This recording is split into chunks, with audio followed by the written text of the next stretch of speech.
welcome to Texas Legislative Update. I want to talk some more today with a friend that I met at the Texas Republican Convention on the Platform Committee, and met this gentleman as very interested in public education and making the platform reflect what it should for our public schools. But today I want Charlie to share with you what he's shared with me before, and that's the story of his life, and a true American story that I think is very inspiring, and you might keep this to come back to with some children to let them hear it. But Charlie, glad to have you today and want to hear about your life and what's going on in your heart. Tell us about yourself. You shared with me your life, your story, and I think it's a great American story that folks can share. I'm the youngest of 19 children, and I grew up in South Texas in a place called Harlingen in the Rio Grande Valley. And as the youngest, of course, you got to get to watch what's going on and see what your siblings do and kind of hopefully learn from what's going on. You know, my mom and dad combined had a third grade education. So realistically, education wasn't important. Back during their time, what was important is you go work, you get a job, and by getting a job, you have food to give to the family. That was the standard back then. Well, when I was but 7 years old, my dad passed away of leukemia. So basically, I went from what I thought was a regular household to a single-family household, only to find out a shocking truth during the wake of my father. Turns out that he had a wife and a family in a city about 20 miles away. And my mom didn't know. And we didn't know my mom wasn't married. We thought all this time that mom and dad were married. But they kept me away because, of course, being the youngest, I wanted to see what was going on and what the impact was. But you know what? I was very blessed. I had a family with no education per se, but one thing that you can't buy. That's family values and belief in what makes America great. When my dad passed away, she called us into the girls' room. We had two rooms, a boys' room and a girls' room. And in the girls' room, she told the boys, all of you boys will have to serve the military because you have to pay back. Because I'm going to have to go on welfare and food stamps as a short-term fix, not as a long-term fix. And your payback is military service because nothing in life is free. Think about that a second. Nothing in life is free from an uneducated person, theoretically. But where she was educated was those values. And she told my girls, three girls that were left, and you will be educators because you're going to pay back and help educate the children of America. And you know what? The 5 boys were in the military. We had 3 Army and 2 Navy, or as I call it, a real full house. And then we had 2 out of 3 girls become teachers. Or as Meatloaf says, 2 out of 3 is not bad. We began to be migrant farm workers. So at the age of 7, I was in Arkansas and Ohio and Michigan, hoeing cotton, soybean, picking strawberries, climbing cherry trees, just do what you had to do for the sole purpose of economic survival. Because my mom was not going to take a handout. She just wanted a chance to show us that life was about hard work. Life was about sacrifice. And nothing was going to be given to you. So that's one very value I learned very early on. Don't get me wrong, I didn't like it. But I also learned the importance of education and why education is so crucial, because no one's going to come to you one day and say, oh, by the way, here's this great job because you got a GED or because you dropped out. They're going to say, what have you done, and show me your credentials. I was very fortunate because of that particular value. And then the most amazing thing happened to me, I think. I was in high school, and I met this speech teacher. And I smelled something I'd never smelled before. And you're going to laugh at me when I say this to you, but it was a chocolate chip cookie. I'd never seen one, never smelled one. And here I was, a junior in high school. And I said, what's that? And of course said, look good, you're a kid. Can I have one of those? And she goes, you know what? I have Bible study on Wednesday night, and I make them fresh with milk. Why don't you come down to my house, and I'll make you some? I mean, that was a deal. That was like, sure, let's do this. And they became my Christian brothers.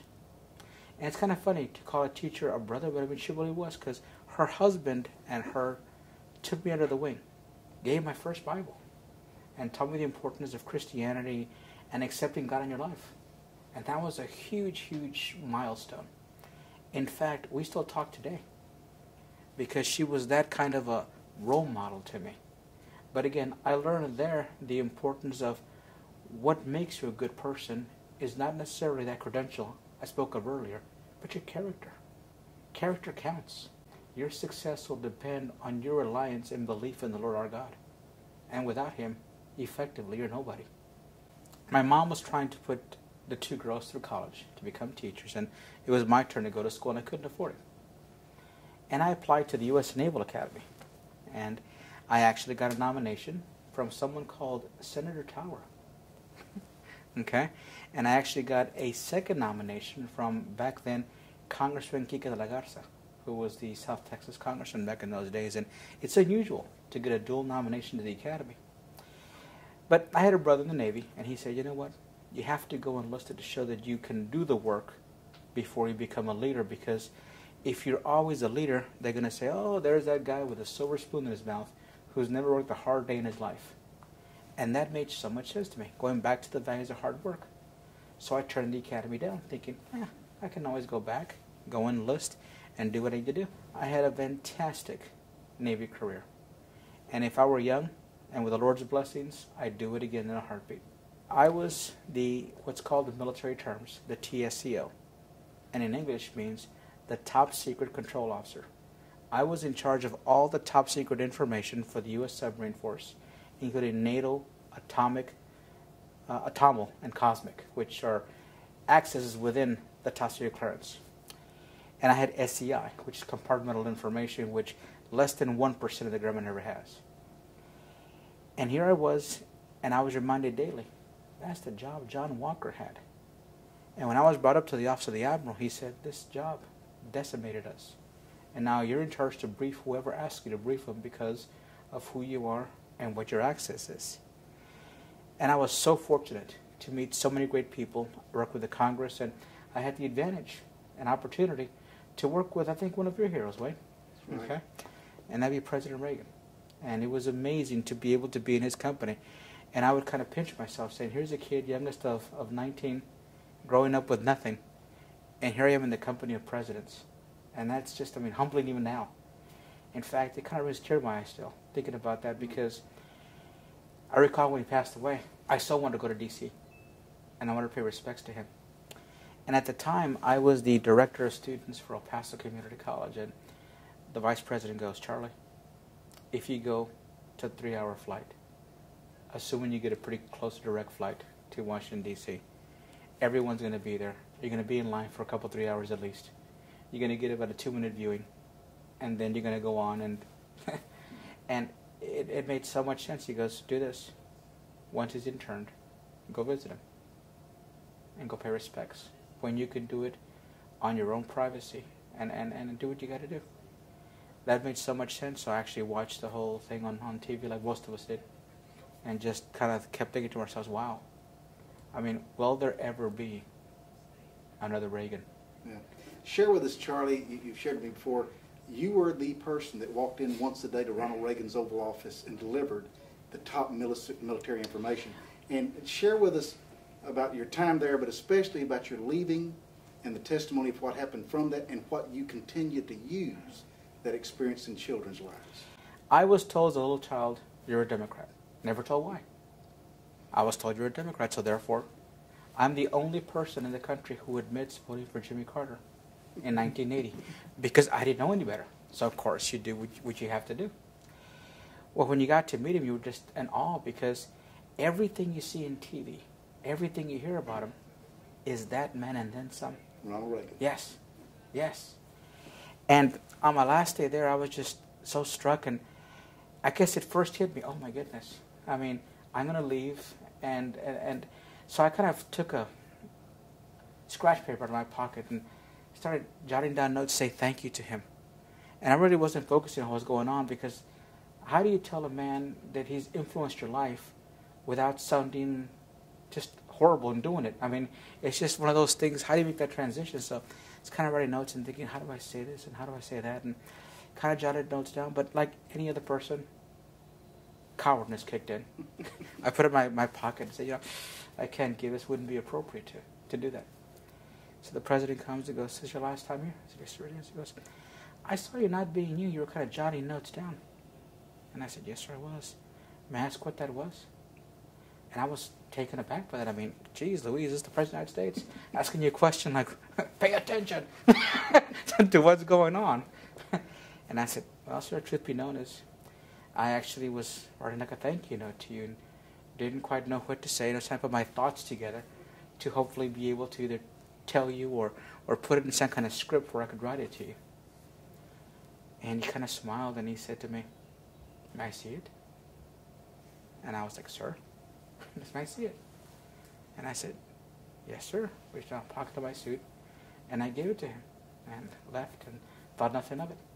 About a week or two later, I get a package from the White House. And in there is a letter from the President, his official White House photograph, which if you have, it's the actual Oval Office photograph, and a gold coin with his likeness. And I understand they make only a certain limited number of coins with each president's likeness on it. And I got to read it, and I sat there and I just read it, and I think I still read it, to be honest with you. Because the last paragraph says something to the effect of looking forward to our continued friendship. And then Ronald Reagan. Now let me ask you something, Charlie. At this point, you're a young man that has these experiences, top NATO, top Secret Service, was the personal liaison to the President of the United States, Ronald Reagan, leaves the White House with this type of youth and vigor and can go out and challenge, would be hired for PR work by any corporation, be hired by multiple companies, as many I know have done after that type of experience and that type of credentials. What did you do? I talked to my family, which, I mean, family is important. And they all said, the way you talk with children, the way they respond to you, you need to be an educator. And at first I laughed. Me, education with kids? Come on. And I had the opportunity in, I believe, 1997. They were looking for some volunteers to work with at-risk children. And my first thought was, well, what's an at-risk child? What does that mean? Because, I mean, that's terms used in education. And what that really means is a child who is disadvantaged, whatever reason it is. And I was in an African-American school, about 95% African-American, extreme poverty. So I saw them, and really what I was seeing, Wayne, was me. I was seeing me as a young child and saying, where are my role models when I was their age? And my first thought was, I'm their role model. I can be what they need now. What I got many years later, I can give them now, hopefully, and make them understand the importance of what makes America great. And I went back to school. I got a master's in education, not realizing I was going to use it, figuring it's my back pocket. If I need it, I have it. The title doesn't mean anything to me. The responsibility doesn't mean much to me. It means, can you make a difference? Can you work towards a goal? And can you make the place you were at better than when you first arrived? Charlie, what did you do with that package you got from the President of the United States, Ronald Reagan? What did you do with that, and what function does it now play?